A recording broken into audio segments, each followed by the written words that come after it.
going on, guys? Enjoying a little bit of a dinner date with Lily next to the river. What's up, driving dollars? What's up, driving dollars? Well, but we're just gonna enjoy this date.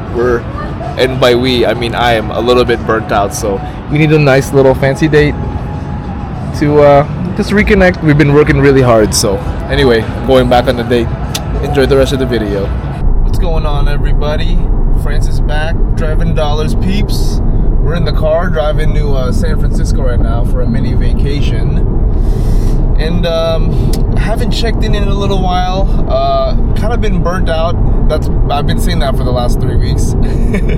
So you've seen it over and over again on the videos. But I've still been keeping my pulse on the entire stock market and the economy as always. Although I'm not going like balls deep like I usually do in terms of my research. But just need this a little bit of a reset. Got Lily with me playing some chess. She's been going through some busy stuff at work as well, and she came off a really bad day of work yesterday. I came off a really long day of work yesterday, so this couldn't have come at a better time with this vacation. But little fill in on Friday.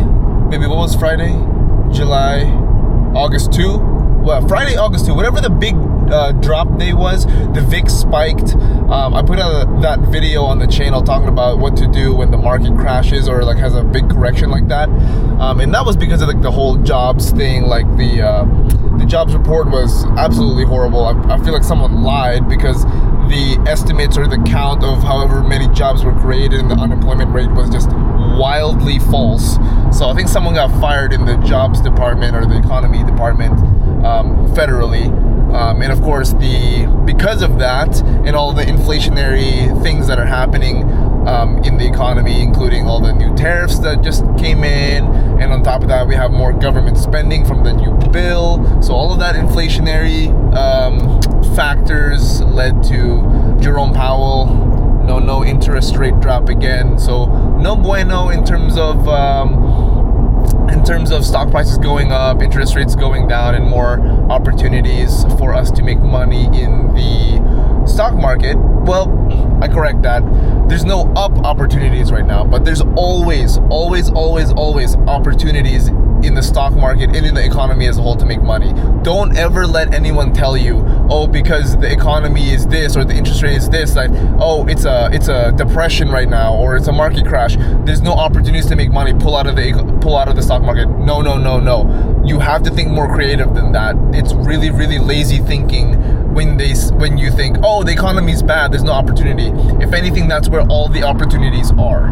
Like, right, like, or whenever like someone says like, oh, it's a Republican dominated or it's a Democrat dominated economy, there's always opportunities out there. Like, let me give you an example. If it's hold on, this person is going to my lane because she's arguing with someone on the phone. Put the loser on camera. Anyway, so like for an example of that, right? Let's say you have a Republican dominated economy focused, economy igniting type of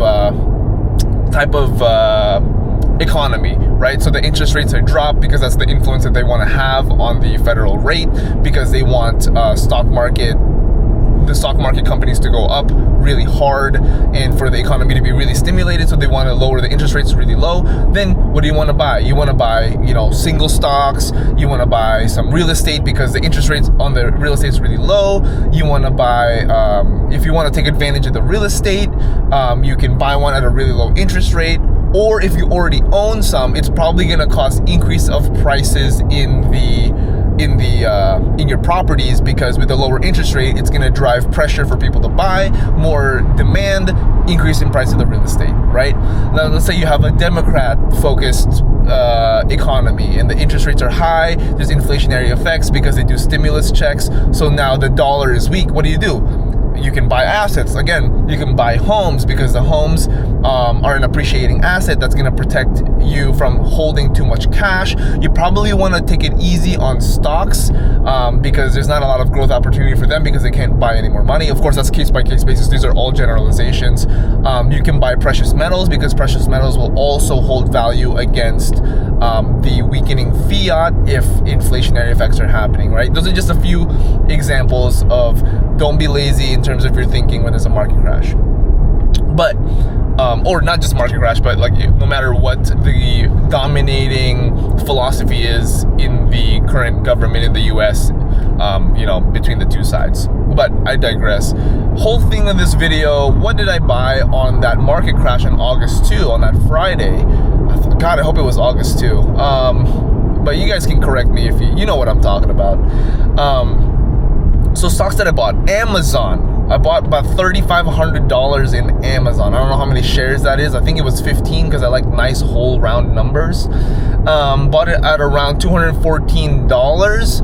Really good. They came out with their earnings report, and it was fantastic. It showed 13% year-over-year growth, which is amazing for a company that's that size, right? It's a Mag 7 company. It's top 7 in the world in terms of market cap. And for that kind of company to post 13% year-over-year growth on something that's like a general consumables, right? Because what does Amazon do? They have the Amazon Web Services, but of course they have the actual business of Amazon, which is selling goods. And in a economy in market right now that is relatively poor and consumer sentiment is low, meaning people don't think the economy is good and the unemployment rate is higher than we thought, so people don't typically spend as much money. They posted year-over-year growth that's that good even in a crappy economy, in a crappy consumer sentiment, which is amazing, right? And so we saw that reflect into the price of Amazon when it spiked like 8-9% after those earnings, which is fantastic. Now, of course, the whole economy kind of went down, and then I think Amazon went down 8-9% after that, and so I bought up that drop. Full disclosure, I did have Amazon shares that I was up like 90 to 100% on. Of course, I've had Amazon shares from long ago. I sold probably like 2/3 or 4/5 of my position at like 150%, 200% gain. I kind of trickled that over the last 2 or 3 years. I was still holding like 10, 15, or 20 Amazon shares. I don't even remember. I think it was like 15 or 20 Amazon shares I had left, and I was sitting on like 90 to 100% gain on those shares. And I did sell those shares like 2 weeks ago, and then now, because I thought Amazon was kind of cooled off, I didn't really see a 2x opportunity until they posted this most recent earnings that showed 13% year-over-year growth for the whole revenue of the entire company. Amazon's e-commerce business showed like a 448% increase year-over-year of the international sector. If you guys don't know, Amazon's really big in terms of people buying stuff here in the US, but internationally it's kind of a joke, but not anymore, right? From quarter 2 24 to quarter 2 25, it went from $273 million in revenue to now like $1.5 billion in revenue. So now we're seeing, like, I think in the US, Amazon's e-commerce revenue is like $3.5 billion, and now the international market is showing growth like that to $1.5 billion. Imagine if the US alone, one country, is doing $3.5 billion in revenue, and international is still relatively untouched. Like, if 3.5 is what could be spent on Amazon's e-commerce, imagine what they could make if they actually start ramping international and making it a main focus. Like 10 billion international revenue for Amazon e-commerce is super possible. If one country is 3.5, international 10 bill is not unreasonable at all. I mean, given the one country that's posting 3.5 billion in revenue is the US, and probably the greatest consuming economy in the US. Yeah, I mean, albeit that, like, I mean, I don't think 10 billion in revenue in that sector internationally is unreasonable. And of course, Amazon Web Services powering through all the other secondary businesses powering through. So Amazon, I think I see some 2x opportunity. Now, I always say, do I see 2x opportunity? Do I see Amazon 2x opportunity in the next 12 to 18 months? I don't know about 12 to 18, but 24 to 36, I see 24 to 36. So if I'm seeing that, and it's kind of like a sleep well stock, meaning like, do I have to worry about Amazon going up and down like Fubo, SoFi, etc., etc.? No, Amazon is one of the, if not the most stable company in the US right now. I have no problem buying into the opportunities that Amazon is showing. Other stocks that I bought on Friday, of course, not to the level of Amazon at $3,500. I bought more SoFi, and I do still have those SoFi shares. So I bought the SoFi shares, more shares of SoFi. I think I bought about another 100, and then I bought SoFi calls still from last week at the $22.50 strike price. So we're still hovering around that $21, like mid $21 range for SoFi. So I have the expiration date for those $22.50 calls for this Friday, August 8th. So if those hit, if we just get to like 23, 24, that would be absolutely fantastic. We'll see what happens with SoFi. If I don't, I only paid about $500 in premium for those contracts. So if I lose the $500, that's totally fine. I probably won't replace any more calls in terms of SoFi. At least on the short term, I would consider doing a little bit of a longer, like 2-3 month call contract. So we'll get there when we get there. I'll keep you guys updated on that. Fubo, I bought a couple hundred. Plug, I bought a couple hundred. NVTS, Navitas, that semiconductor chip manufacturer, I bought a couple. ABAT, American Battery Company, which is the one who's doing that lithium mining out in Nevada. I bought a couple more of that. I bought, I think, 200 more Honest, and that's pretty much it. I did a pretty big buying day. I don't do buying days like that normally, but if there's a nice market crash where the VIX spikes like 15-20% in one day, I'm buying, because you already know that those are the days where you scoop up the shares and we make money. Guys, opportunities are made on those down days, not on the high days, right? If the stock is already high and there's not a lot of room for it to go up, or, you know, if there is room for it to go up and it goes down, then that's just even more room for gains. Anyway, guys, I'll put in some more clips of our little vacation here, but I just wanted to check in. You know, I haven't been as involved as I usually am in terms of my stocks. Honestly, feel a little bit of internal guilt doing that because it makes me feel like I'm lazy, but honestly, the mental bandwidth has been fried to a crisp lately. And so this little San Francisco vacation, me and Lily are gonna eat really good. We're just gonna relax, not do too much. I'll still keep my pulse on the economy and the stock market as I usually do, especially since we're going to be in San Francisco on a weekday. Pretty good too. There's a Nintendo store that, I mean, honestly, that's what made me think of San Francisco. There's a new Nintendo store that opened early 2025, so we want to check out the new Nintendo store. We got Pokemon Legends ZA coming out soon. Wow, this video just completely turned around. But anyway, see, like if you ever watch Driving Dollars videos, there's a portion where we talk about how we make money, and then there's a portion where we talk about how we spend money. So now we're in the spend money portion. Yeah, there's a Nintendo store. See if they have any like Pokemon Legends ZA stuff, like merch in there. So that'd be really cool. I did pre-order the Pokemon Legends ZA Nintendo Switch 2 bundle. That's $500. Not that anybody asked, but I did buy that bundle. So when that comes out in October, me and Lily will be in the new house. We'll have the new house settled, and once we have the new house settled, we're going ham on the Pokemon Legends ZA. Lily has never played Pokemon in her life. This will be her first venture into catching them all. So I'm very excited for that, for us to experience that together. What else is happening? Pokemon Legends ZA. Wow, I really hyperfixated on the Pokemon right there. But I looked at San Francisco. Since we're going on weekdays, it's a Tuesday, Wednesday, Thursday trip. I found some. Oh my God, I have been driving on the fast track. Son of a bitch. I just spent like $20 driving on the fast track for no reason. Wow. That sucks. Anyway, what was I talking about, honey? I couldn't tell you. Dang, she's not paying attention. Oh yeah, I looked at San Francisco. I got the rooms for a pretty good rate, like $80 a night, even though we're like in the heart of San Francisco, right next to Japantown.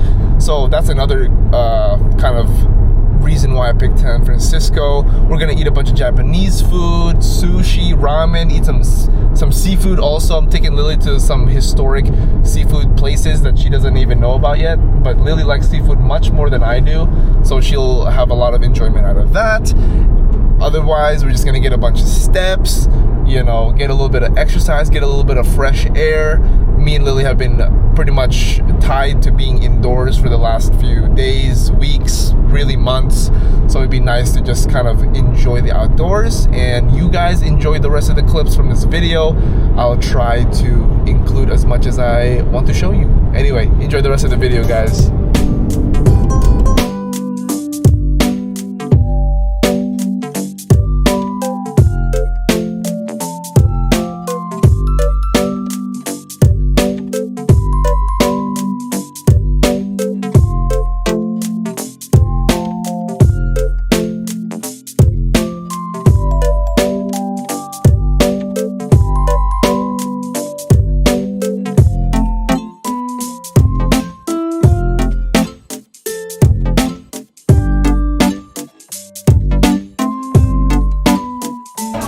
Sarv and Lily, we're sharing one bowl.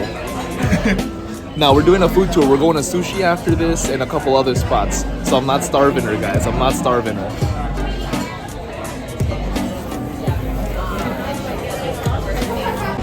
Alright guys, we just hit up Marufuku Ramen for round 1 of our food tour. Second stop is coming right after this.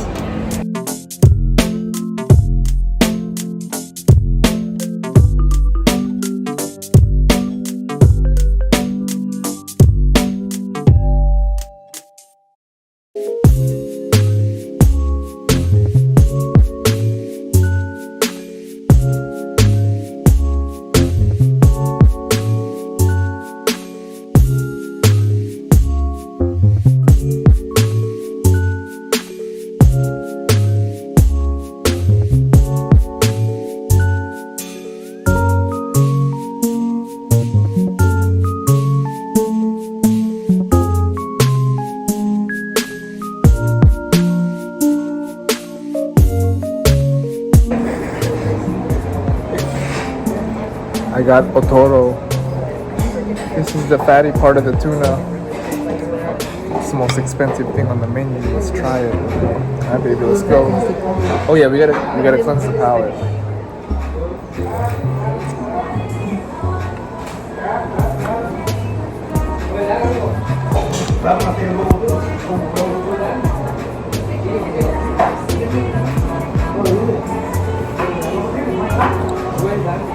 That's a lot.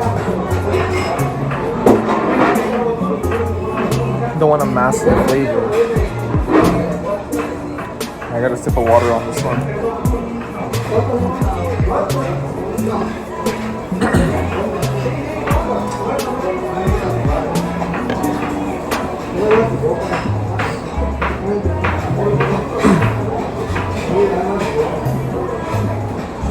Get that driving dollars life, baby. Yup. Think.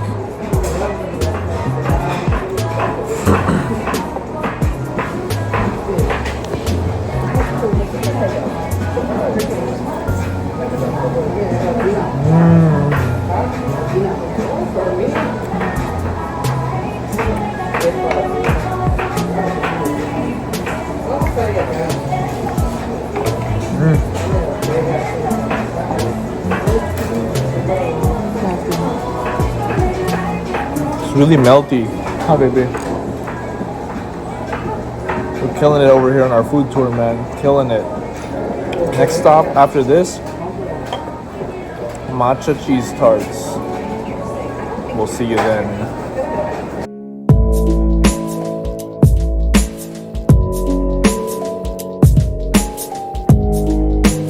I had to get a second one of the otoro to flex on the broke boys. That's a joke. That's a joke. That's a joke. It's just really good, and it's our favorite food. Anyway, we're enjoying. Catch you on the next. This is our favorite thing in the entire Japantown in SF. Tart. We got 2 flavors. I got Hokkaido cheese and baby. Well, this is hers, but half matcha, half yuzu. I'll eat that one. You eat your Hokkaido.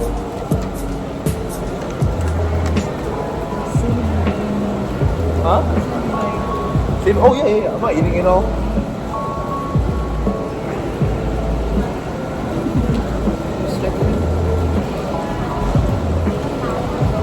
know. Maybe. Cheers.